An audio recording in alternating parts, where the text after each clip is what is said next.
आज का वचन मरकुस अध्याय 5 और 1 से। वे झील के पार गिरासेनियों के देश में पहुँचे।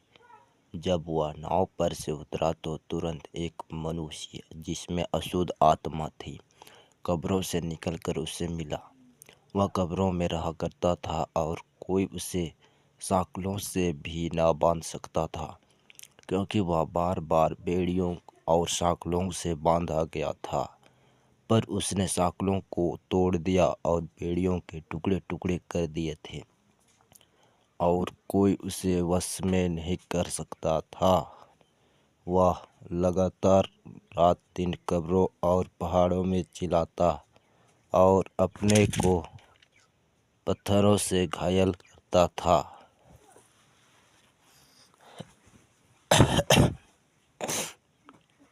वह यीशु को दूर ही से देखकर दौड़ा, उसे प्रणाम किया और ऊंचे शब्द से चिल्लाकर कहा, हे यीशु, परमप्रधान परमेश्वर के पुत्र, मुझे तुझसे क्या काम?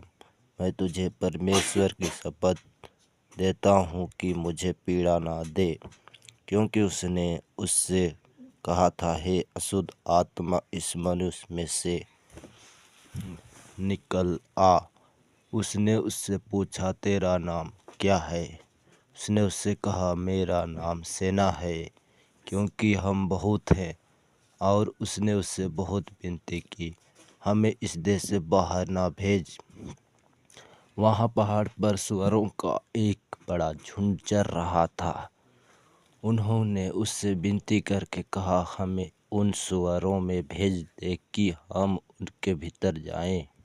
अतः उसने उन्हें आज्ञा दी और अशुद्ध आत्मा निकलकर सुअरों के भीतर बैठ गई, और झुंड, जो कोई 2000 का था, कड़ाड़े पर से झपट कर झील में जा पड़ा और डूब मरा। उनके चरवाहों ने भागकर नगर और गांव में समाचार सुनाया, और जो हुआ था लोग उसे देखकर आए। यीशु ने पास आकर वे उसको, इसमें दुष्ट आत्माएं था जिसमें सेना समाई थी, कपड़े पहने और सचेत बैठे देखकर डर गए। देखने वालों ने कहा, जिसमें दुष्ट आत्माएं थी और सुअरों का पूरा हाल उनको कह सुनाया। तब वे उससे विनती करके कहने लगे कि हमारी सीमा से चला जा। जब वह नाव पर चढ़ने लगा तो वह, जिसमें पहले दुष्ट आत्माएं थी, उससे विनती करने लगा, मुझे अपने साथ रहने दे। परंतु उसने उसे आज्ञा न दी और उससे कहा, अपने घर जाकर अपने चेलों को बता कि तुझ पर दया करके प्रभु ने तेरे लिए कैसे बड़े काम किए हैं। वह जाकर दिकापुलिस में इस बात का प्रचार करने लगा कि यीशु ने मेरे लिए ऐसे बड़े काम किए, और सब लोग अचंभा करने लगे। आमीन।